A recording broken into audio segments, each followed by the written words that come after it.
This is the the Hoops post-game show, I should say, as we follow up the Huskers lost 79-67 to Michigan State at the Breslin Center in East Lansing. A top 10 team in Michigan State. Nebraska was keeping them close for a while there. They got a little separation in the second half. Nebraska rallied to try to make it close there at the end again, but ultimately the Spartans walk away with the win, unfortunately, for the Huskers now, who dropped to 6-9, I believe, on the season.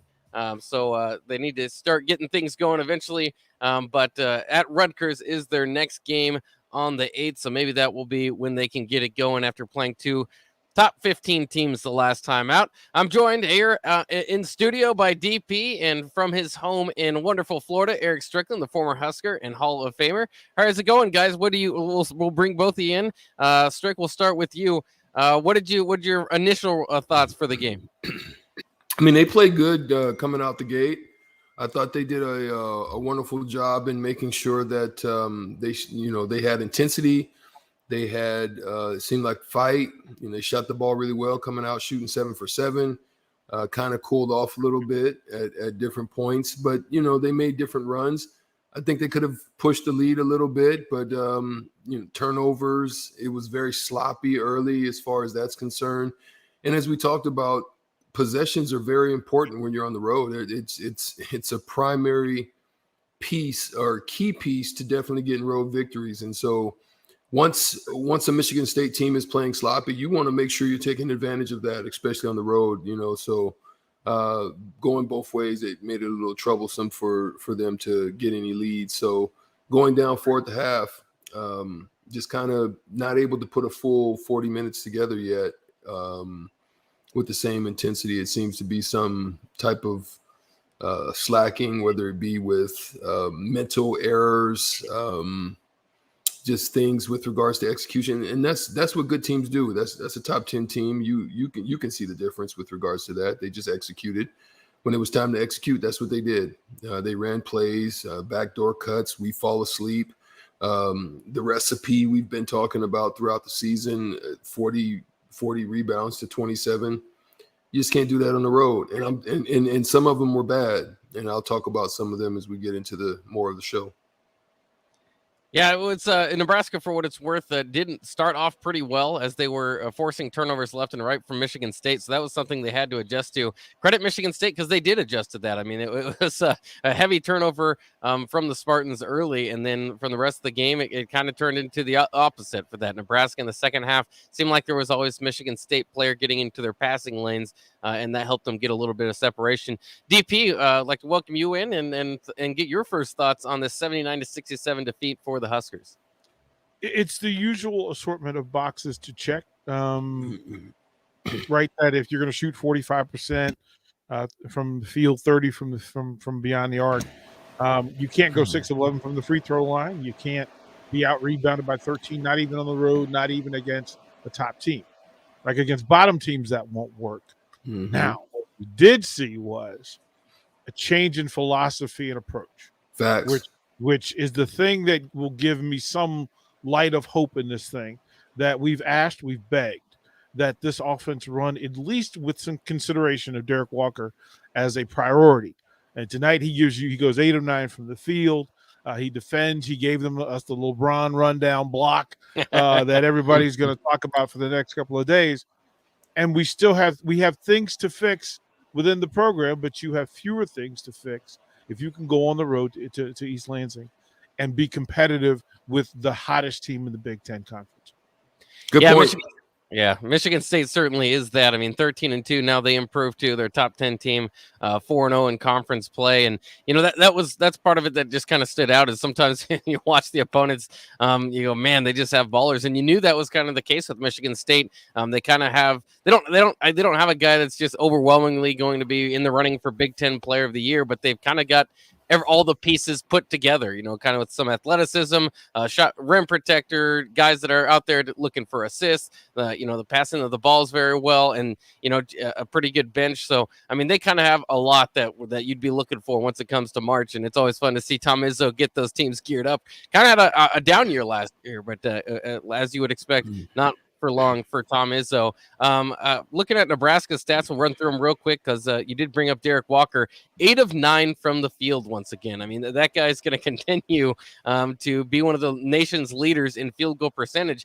But like we were saying, it's kind of a different approach. These were not rebounds and putbacks as he's been getting at certain times that maybe has run up that field goal percentage. A lot of this was kind of facing his defender and using his moves to get to the hoop and put it in. It was quite impressive to see him, get some more difficult shots and still shoot at that higher percentage. As far as Derek Walker goes, as DP had said, Strick, that's kind of what Nebraska's been looking for. It'd be hard to watch this game and think that they'd go away from it anytime soon. Oh, no, there's no question. That's got to be a part of the mix. I also saw that they ran sets. And the crazy thing about it is when they ran some different looks and different sets that I saw, they were able to get good shots. Finding Walker at that mid-post area on the block, what I saw from him that was uniquely different was he was very aggressive. He was aggressive with the ball, attacking, different things and different counters. So I loved what I saw out of him tonight. I just think I think they've got to pass better. I mean, it just seemed like and I'm not going to overly attribute it to just Michigan State's defense, right? Here's how I'm going to say it. Probably a lot of it happens. Tired legs. I mean, when you're playing at the pace that you're playing, if you don't have depth and you're playing high minutes, either you got to be stronger or you're going to have to get more turnover within your bench, because it looked like they were just tired. And so when you're tired, you make silly mistakes. I mean, it was like McGowan's comes off and the ball, that's not a fundamental play. He goes across his body, the ball floats, turnover. They're driving to the basket, ball sliding, not bouncing, sliding across the floor. That's kind of just not lazy. It's not putting an emphasis on bouncing that ball and making sure. It's stuff like that. It's really small stuff, but you can see it if you're really intent on looking at the minute details on being fundamental. And it's little things like a key play, or 2 key plays was one where Tamanaga, which we talked about on the last show, Bach, that the guards, I'm not going to specifically say just Tamanaga because they all do it. The guards, when a shot goes up, they don't check. They don't check their guy to make sure he ain't going nowhere. Because if he moves, you got to hit him. You got to hit him with something, a bump, reroute. You can't just let guys run direct line on rebounds. He gets a rebound, Brown, long. He's one of the longest guys out there, right? They don't check him. He gets a rebound, kicks it out for a 3. So you go from a potential 3-point lead, because at the other end, Verge missed the layup, gets the rebound, missed the putback. You come back down, 2 possessions later, you're down 8. You go from potentially down 3 to down 8, and it was because of just fundamentally stuff. That's what DP's talking about. I think is just it's the little things. It's not as big as it was before, where there was a lot of cake mix that they didn't have. It's a little bit smaller. Go ahead, DP. It looks and Strick, maybe you can correct me if I'm wrong, but I know that when you make philosophical adjustments in season, right, after having trained a certain way for 9 months, and then you say, okay, here's a thing we're going to adjust in season with 6 days of rep rather than 60. That this is where a player is going to be at this point in a play, and that this is going to be the reaction. And then all of a sudden, after 60 days, you say, okay, no, we're going to retarget this, redirect it, we'll go to the core. Now, the wing guys, their responsibilities change. And it looked like tonight where guys used to be was where the ball was going. The ball was going to where they used to be. rather than them going, no, here's what we're doing now. When somebody comes across the defensive threshold, I'm going to bust his butt and back cut. He sees it, but the guy with the ball doesn't see it the same way. And they'll learn it and they'll get better at it. But that's what it looked like to be. Is that like all of a sudden, oh, no, this is what we used to run. Right. This is how we're running it now. And it's going to take a lot of the first-year guys. The veteran guys, they understand what's being asked. The new guys don't. You can tell.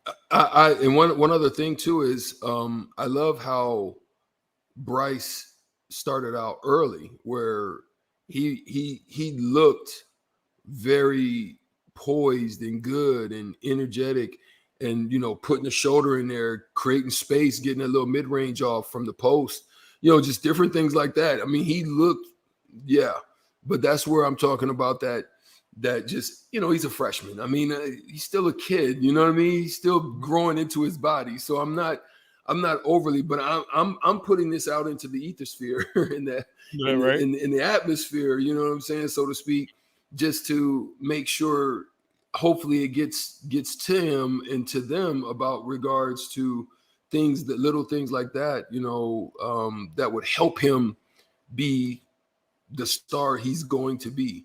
I hope he doesn't look at leaving. I think it will be a detriment at this point. I mean, we're now in Big Ten, and there's still some things he's got to work on, and I would love to see him stay to work on them, because I really think he's going to be a star if he does that. He does those few things.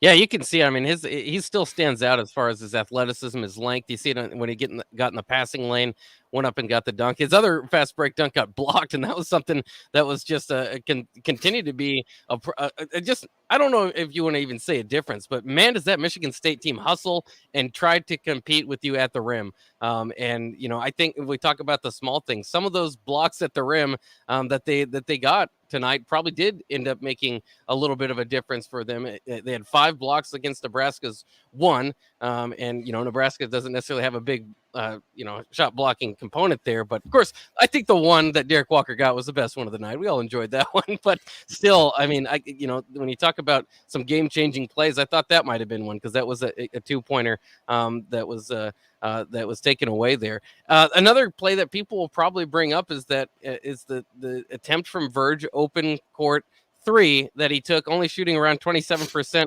for the year, and he got benched after that. Again, I don't think it was the best night for Verge. Again, when he has an off night, he still gets 5 assists. So you always got to, tip of the cap for him for getting his teammates involved, and his ball handling is always a thing of beauty. But you wonder, I mean, I guess I'll ask you guys, how do you kind of get him going again? Because now this game, I don't think was his best effort. I don't think that it was necessary. I mean, he's a guy that can hit bad shots, and I think sometimes he gets too reliant on the fact that he can hit bad shots.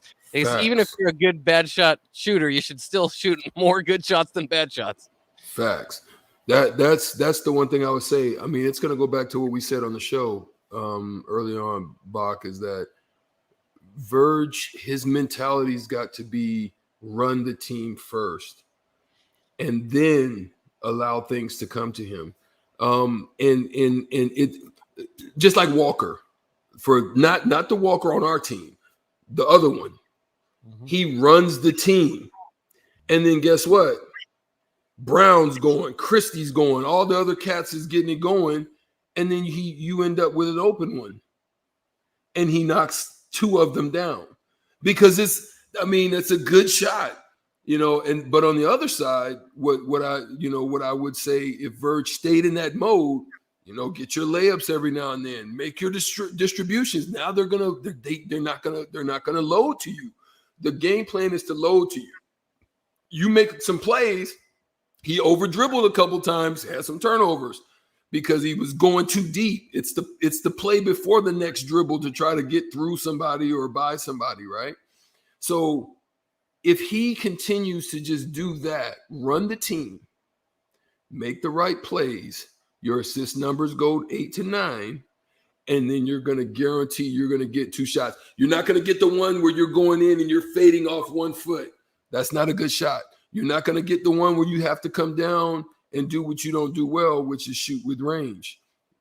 you can shoot with range on a kick out, but not off the dribble. So, he's going to be able to do that. I still think, he's solid. But Kobe stepped up tonight, though. He made some shots. Yeah, how about the shout out to the truth altogether? CJ Wilcher and Kobe Webster off the bench, 13 points for Webster, as you mentioned, and including a deep three. Showed us some NBA range there at the end, and 10 points from Wilcher off the bench. And just watching his stroke, man, is it exciting for the future for Wilcher. I mean, if they can get some other guys around him, again, sometimes you just a guy's game like Wilcher, where he very much benefits from a very more of an open offense and guys obviously getting open and other guys hitting shots. But if you can get him more open looks, man, is he going to be good, because he's got a sweet stroke. So those guys did well. Another guy I thought, two things there. The other guys that came off the bench, Trevor Lakes, not much as far as like stats tonight, but sometimes he goes out there and he looks lost. And I think he did give up a backdoor dunk or whatever. But I thought that he played well. I think that sometimes, like I said, sometimes he's almost invisible out there. I think that he played more well within the team. And then Eduardo Andre, who has to give Derek Walker a breather once in a while. I thought he played well too. Again, he's got the personal foul problems. He ended up with 5 again, fouling out tonight. But there were dumb times ones too. There's like 3 dumb ones. He's still working on that. There's no doubt about that. But I think that there's been games where he's looked like just outmatched or not into it. And I think as the season progresses, he looks more like he belongs out there, despite the fact that it'll only be for a few minutes because he'll foul out pretty quick. I want DP to get in, but DP, real quick on Trevor Lakes. One of the things that Trevor Lakes did that I saw tonight on multiple occasions was fundamental blockouts. He put bodies on guys and secured the ball. That's what they need to do as a team. Everybody, from point guard to bench guard, I don't care who it is. That needs to be a fundamental thing for them. Go ahead, DP. Yeah, I'm always fascinated when I look at this Nebraska team. People use the phrase, well, everybody has to rebound. But you need a rebounder. Like, you need a rebounder. You need a dog whose job is to clear the boards. And you can't put guys in the game. There's zero way this works. Derek Walker had 1 rebound tonight. 1. That's not good. Fair, CJ Wilcher had 1. Like, you can't put you can't have Kobe Webster with 4 rebounds and then lose the battle because CJ Wilcher only gets 1. And it doesn't mean that CJ isn't purposeful in getting rebounds. But those free possessions wear on Nebraska. Like, it wears on. Like, look at those are empty possessions. Yeah, we talk about that. And they lose every time. DP. It's always a 3 or something. It's like they always lose. Yeah, there's a pay, and coaches will talk about those missed shots being missed opportunities. So imagine in a game where Nebraska goes 7 of 23 from 3, Michigan State goes 8 of 17 from 3.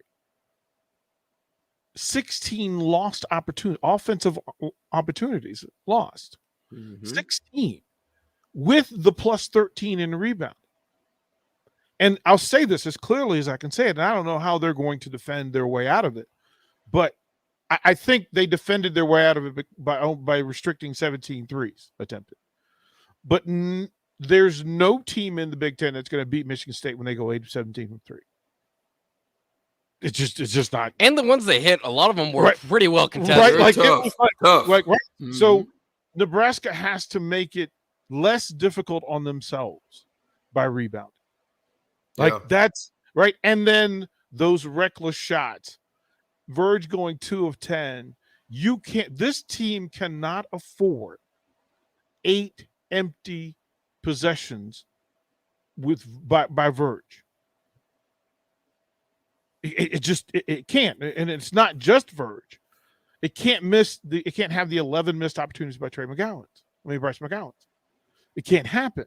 Now, it's not purposeful, but the shots that they take can eliminate that. Facts. Like, the shots that they take, we understood. Like, the moment Bryce hit the first 3, in my head I went, "Yeah, Bryce," and then in my head I went, "Oh, Bryce." No. Right? Like, oh, he's gonna take some threes, and you can't go. And here are the numbers, and the numbers don't lie. Verge 0 of 1, Man 1 for 3, Tamanaga 1 for 4, McGowan's 1 for 7. You're not going to beat Michigan State with those shooting numbers from three because they're wasted baskets. Think about this. You lose a 12-point game. If you convert on 2 of those possessions, the stretch is different. Like, it's little stuff, but it's a lot of little stuff.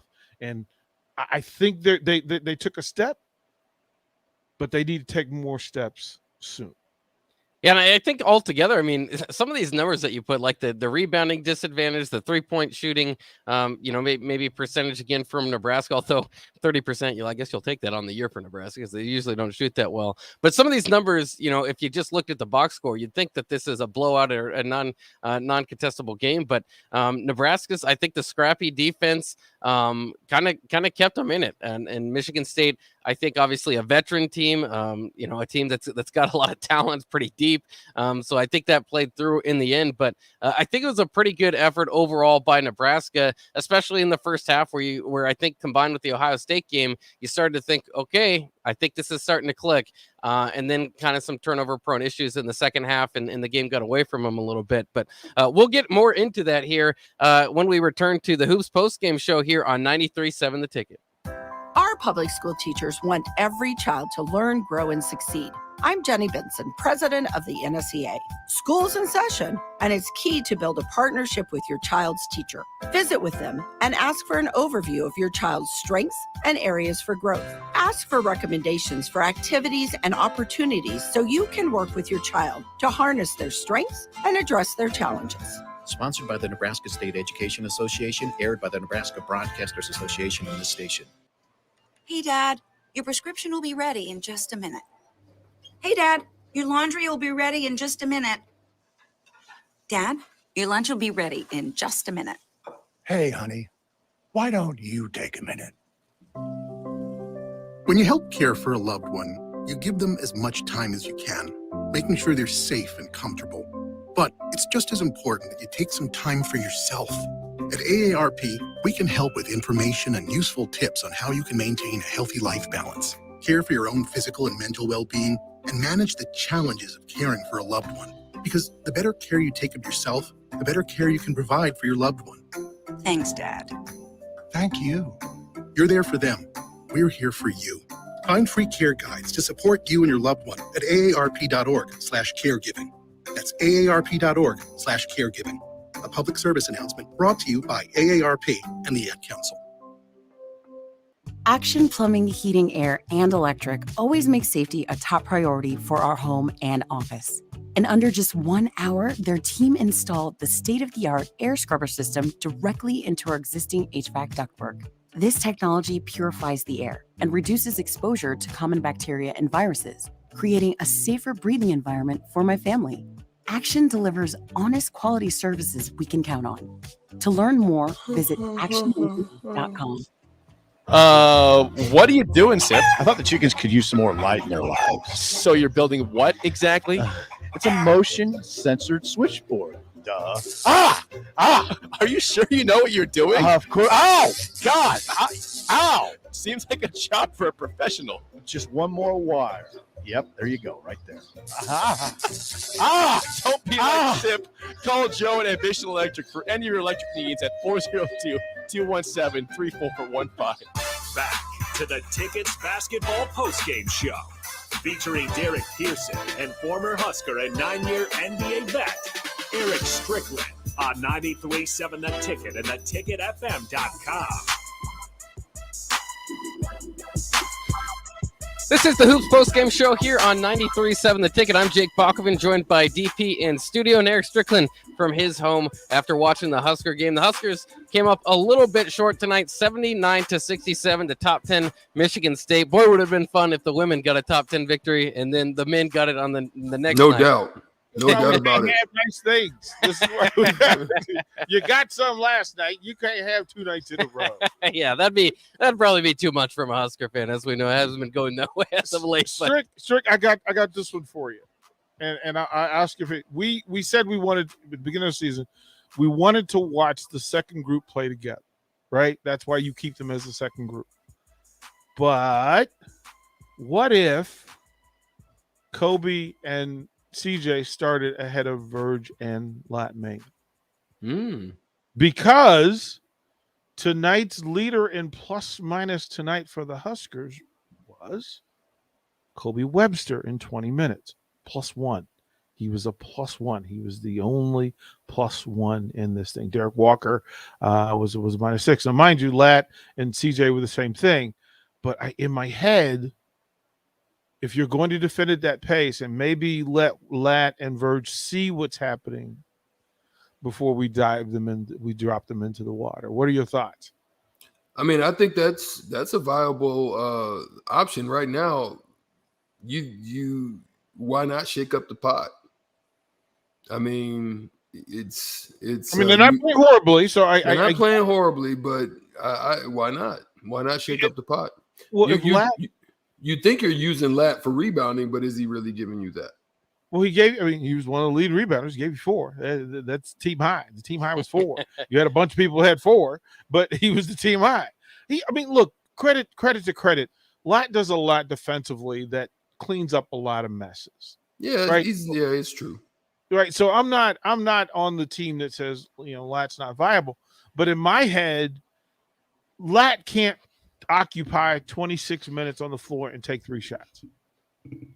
Like it can't be done. And I don't know if you put some focus on it, some heat on it, some urgency to it, and say, okay, Lat, here's the deal, bro. You got to come out and get shots.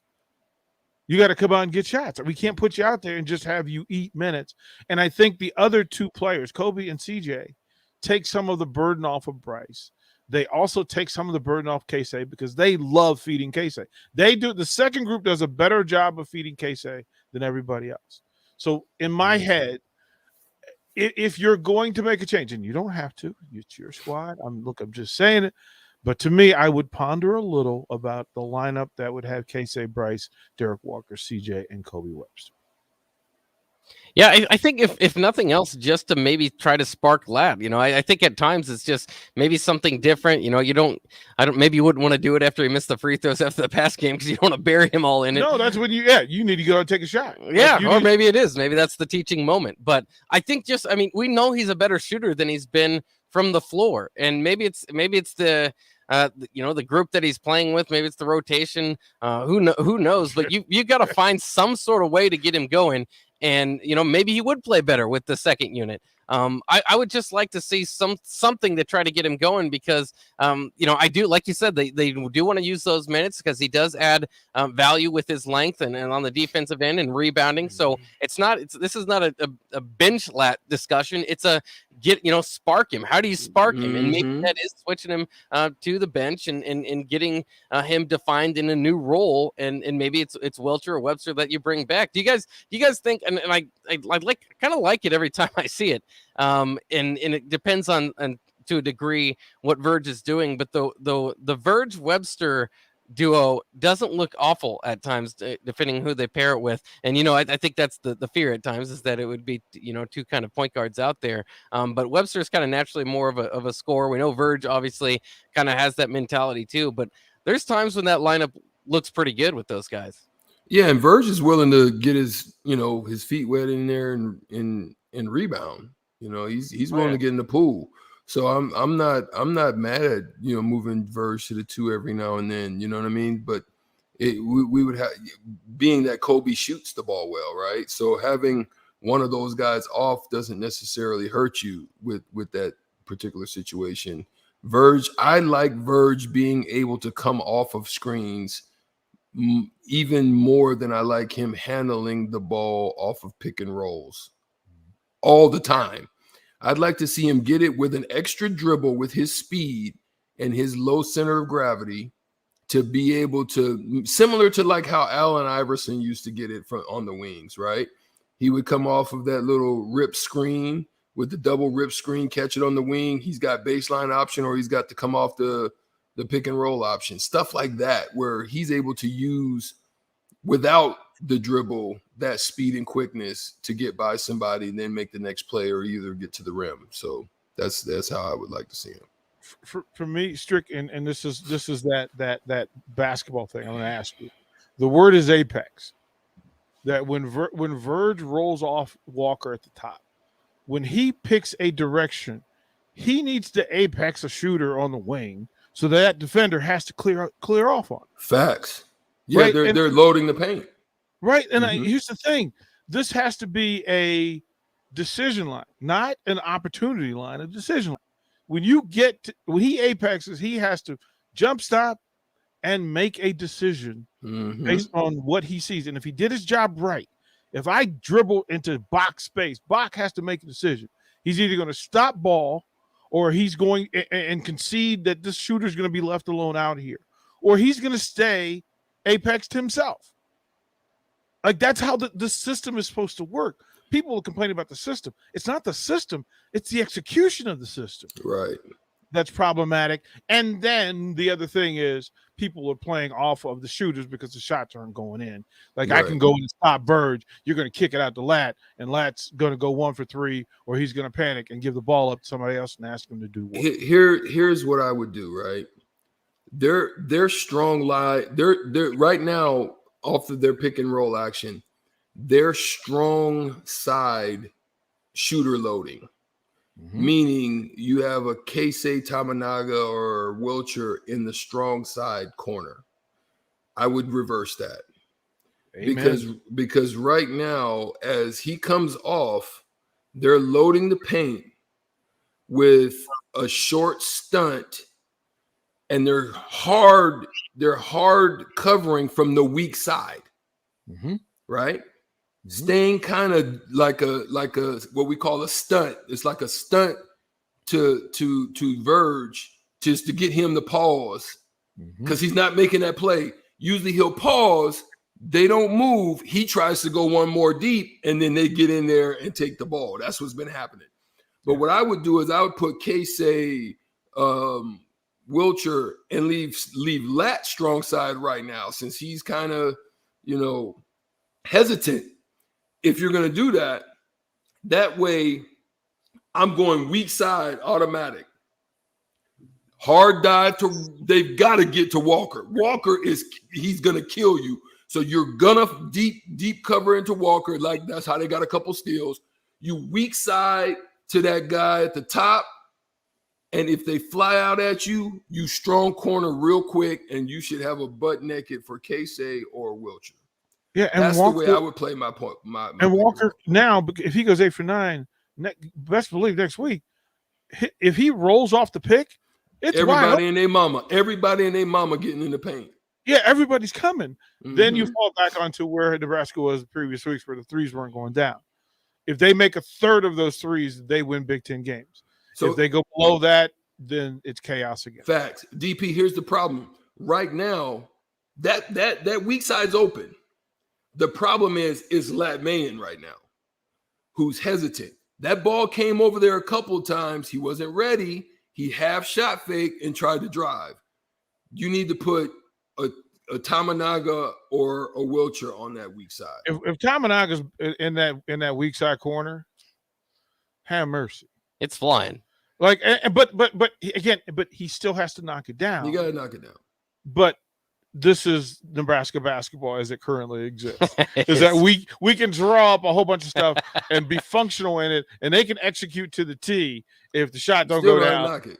Yeah, you got to knock it down. You still got to hit it deep. You got to knock it down. Yeah. But how impressive is it that they weren't able to hit a high range of threes again tonight? They got out rebounded by 13, and they still were in this game for a majority of the game because of that defense. What did you guys see from that defense, particularly maybe early on? That was like we said, they were contesting almost every shot, even though if Michigan State was hitting that three. Did you see something different tonight from what they've been doing on defense? No, they're very active. They're handsy. They get the hands on ball. The only one that is not as handsy as I like, and he could get more if he really wanted to, is Bryce. Yeah. And he's just kind of a little, I don't know if he's trying to save himself or what he's trying to do. He's the only one that's not as handsy as anybody else. Tamanaga's very handsy. Walker is handsy. Matt Lat is even get handsy. Sometimes get a little lax. Definitely Verge. Verge is very active. And even Kobe. All of everybody pretty much, Wilcher can be in and out. But pretty much all of them are very handsy. So I saw what's normal with them. That's how they do. I mean, they're one of the best, as far as turnover teams in there. I think they might be in the top 3 in the Big Ten as far as turning people over. 19 turnovers by Michigan State tonight. Several players with 2 steals each: Verge, Walker, McGowan, and Eduardo Andre. But this is 4 quarters of pretty decent defense by the Huskers. Again, not enough, because you're being asked to defend a possession and a half. Facts. And that's just it's hard, bro.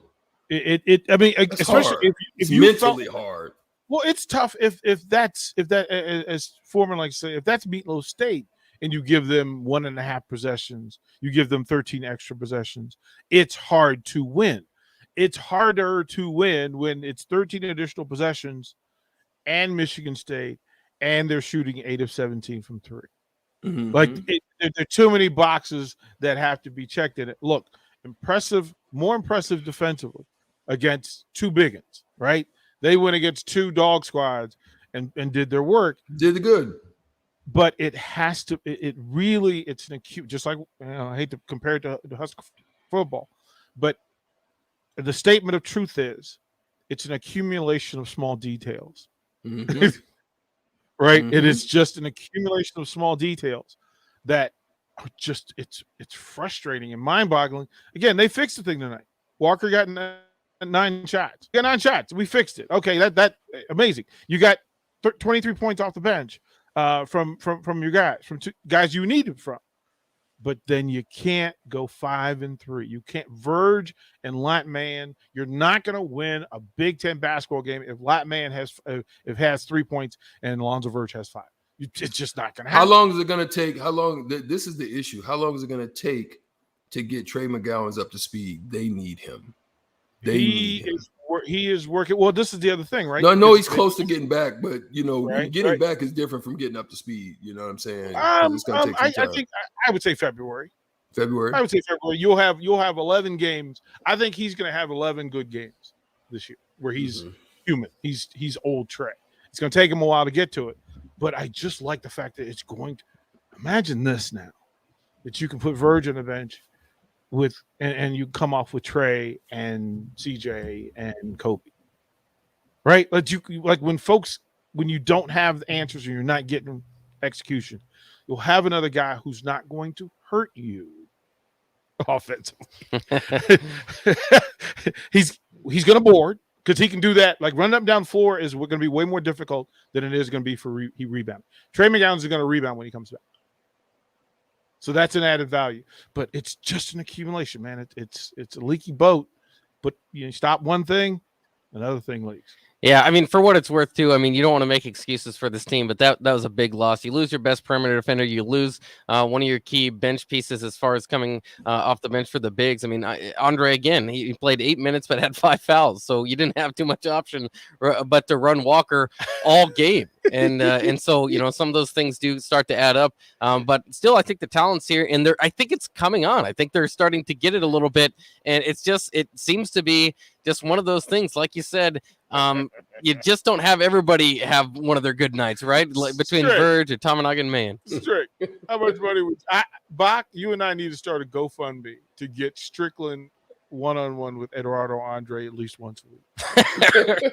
We need a GoFundMe just to get because I know look, it's just like you got the old ranch hand in Eric Strickland, right?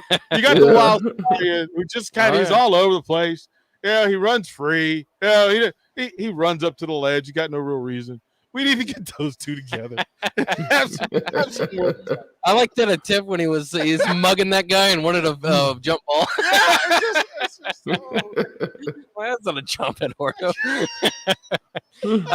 DP, do you have the numbers in front of you as far as like the fast break type of numbers and some of those? It'll take me 2 seconds to get to it. Okay, because I thought that they had, as far as second chance fast break, I felt like maybe Michigan State took more advantage of obviously the rebounds and the turnovers. Okay. You want fast break points? Yeah, so points off turnovers and steals. So you had again 13. Nebraska won that. They won both of them. but they didn't translate the points. Yeah. Which is the other thing. Again, wasted opportunities. 45 points in the paint, 19 fast break points for Michigan State, 14 for the Huskers. No, you got that backwards. 19 for Nebraska, 14 for Michigan State. That +5 is what kept the game competitive. Yeah, close. Right? Mm-hmm. Right? It kept it in that space. But then the turnovers took over late, that late stretch between 11 minutes and down to 4, where the turnover numbers flipped because Nebraska was like +9 in turnovers at halftime. Mm-hmm. And then that stretch and that run where things got out of hand, and then the wear and tear. Look, most of the numbers, 29. Look, here's a number that I would have guessed wrong. Nebraska had 6 offensive rebounds tonight. Michigan State had 11. Yeah. Like, that's such a level of improvement that it's almost stunning for me to say it out loud.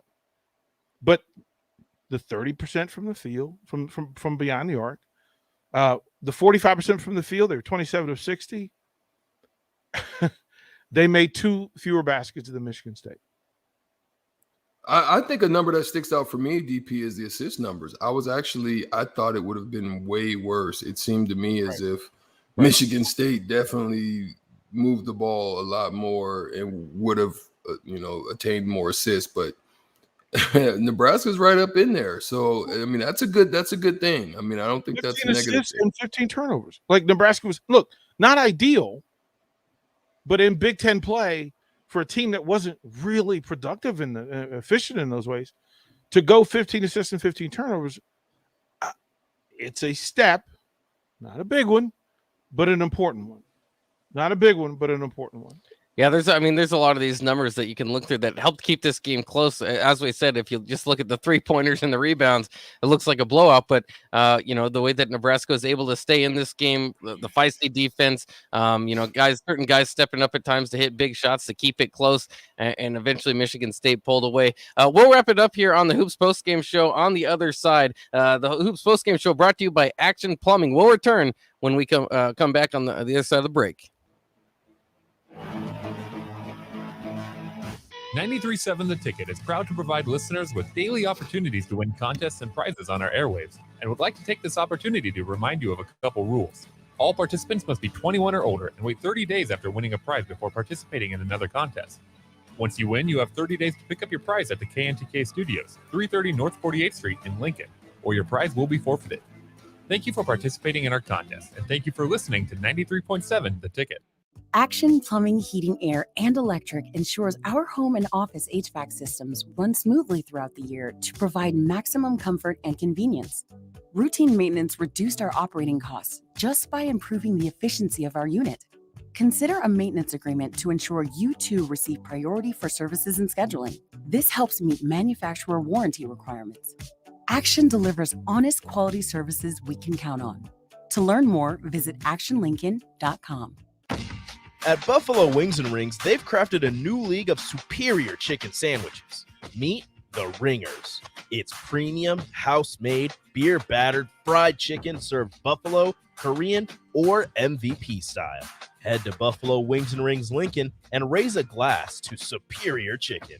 2 locations at 68th and O and at 40th and Old Cheney. Buffalo Wings and Rings. If you're thinking about a new career, improving your job skills, or just continuing your love of lifelong learning, Southeast Community College's Spring Continuing Education Catalog is hitting your mailbox soon. It's chock full of options. Learn how to write a compelling grant application, become a pharmacy tech, or even learn to ride a motorcycle. We even provide the bike. Check out your catalog or go to southeast.edu/continuing education. SCC. Your path to possible. Your home is your empire. Protect it with Empire Fence.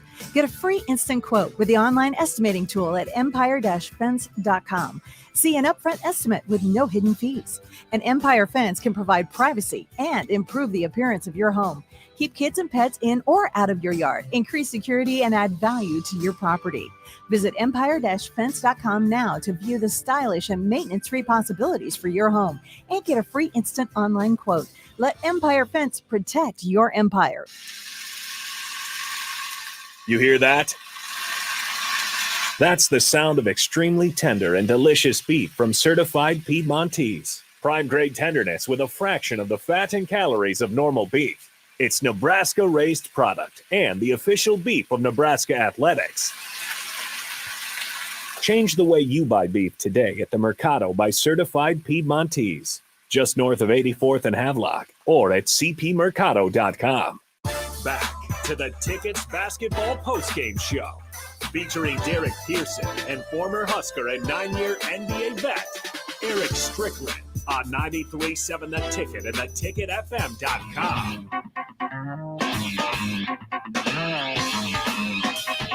One final segment here on the Hoops, a post-game show brought to you by Action Plumbing. Nebraska does fall tonight 79-67 in the Breslin Center in East Lansing as number 10 Michigan State improves to 13-2. Nebraska falling to 6-9, 0-4 in conference. And just if you're wondering, Michigan State's 4-0 in conference. So a good start, one of the best teams in the Big Ten.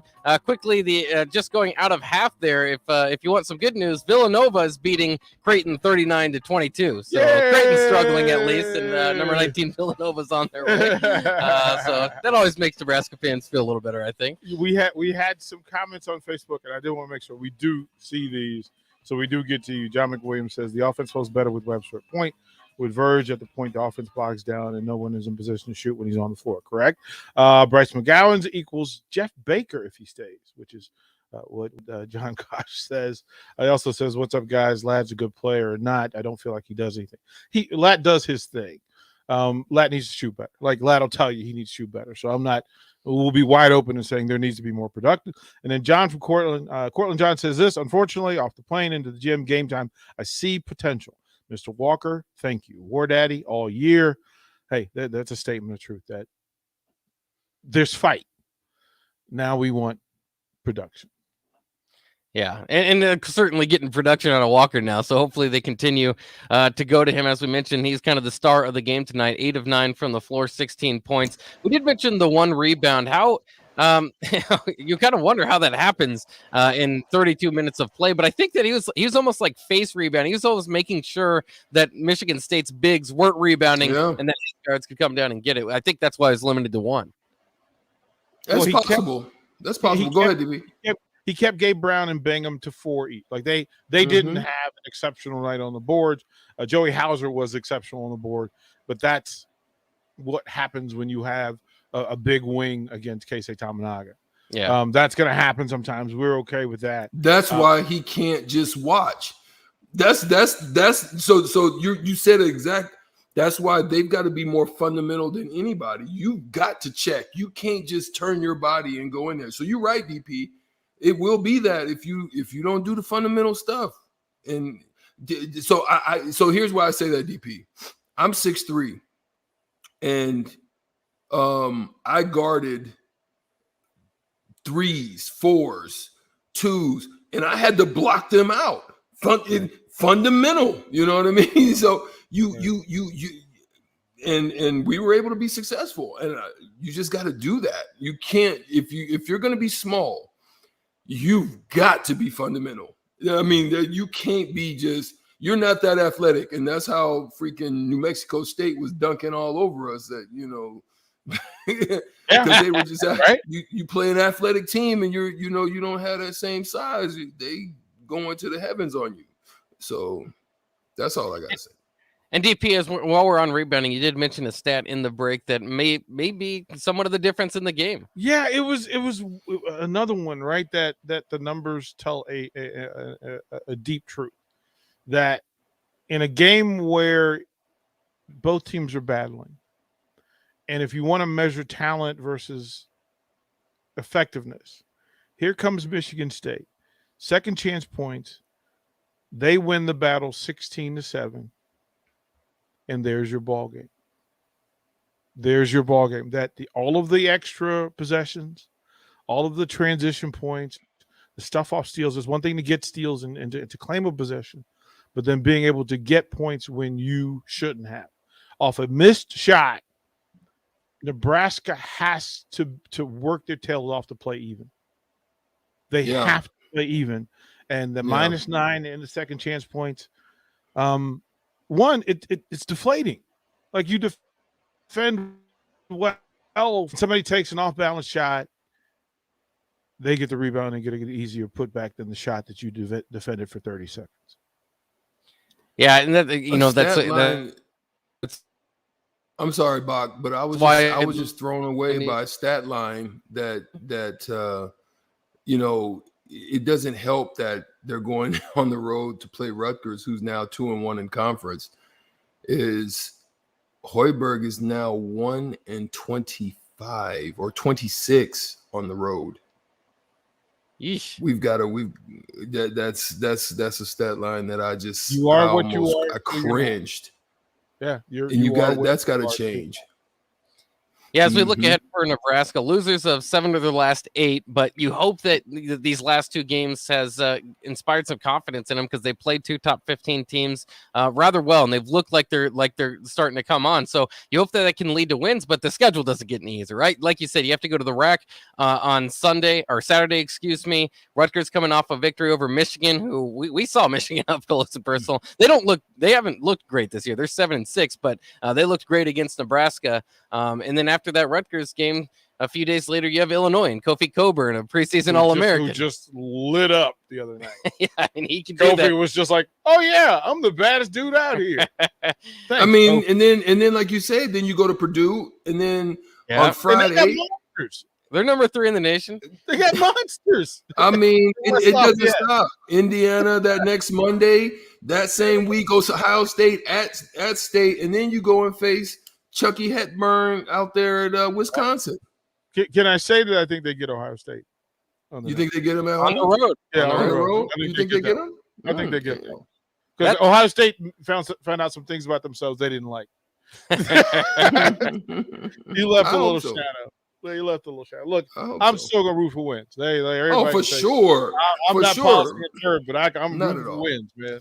Well, and again, I mean, I think we're seeing improvement. I think that you could expect a bit of a rocky road from this team as they came together early. Of course, it was just been a little bit more rocky than expected, especially in the win-loss column. But I think they're playing better. I think that they're it's hard to say defining roles a little bit because it still seems to be hit and miss here from certain guys. But at least with Derek Walker, maybe they kind of finally found, okay, we're going to play through him a little bit more. I think that, I mean, we could talk about how formidable these opponents are, and certainly they are. But again, the competitor wants to say, okay, then give me them. Let me see it. Well, let's get a win to spark confidence, and let's get going. They had 3 games on this roster, on this schedule, where if they had made free throws, you win those games. Mm-hmm. Like, we're not talking about them being blown out every night and getting their head kicked in. They went to NC State, could have got a win, should have got a win. Missed a free throw down the stretch. Okay, here we go. Early at home, make some free throws down the stretch, you get a win. Didn't get it done. Then the other night, winnable game. You just hit one of the free throws. Just hit one free throw. Winnable game.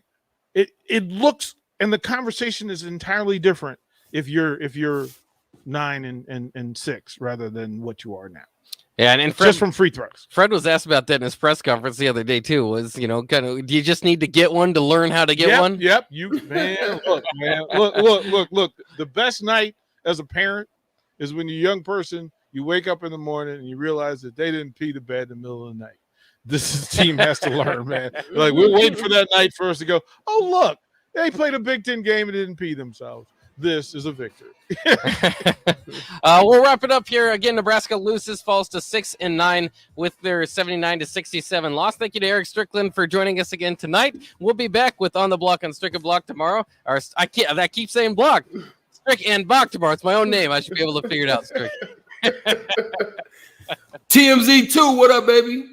Yeah, right. Give it a shout out. That's crazy. I'll talk to you guys tomorrow morning, 8:00. Me and Jay Foreman. All right, take it easy, everybody.